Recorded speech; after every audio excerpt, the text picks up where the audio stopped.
हिंदू बहुत ही डरपोक कौम है।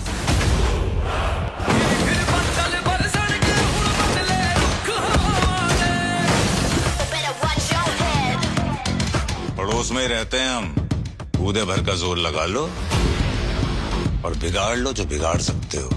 बहुत साल पहले किसी ने मुझसे कहा था, पड़ोस में रहते हैं, कूदे भर का जोर लगा लो, बिगाड़ लो जो बिगाड़ सकते हो। बिगाड़ने का वक्त आ गया है।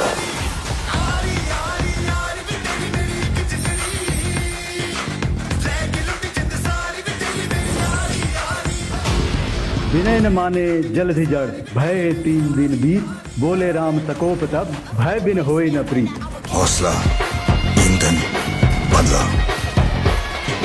हौसला, ईंधन,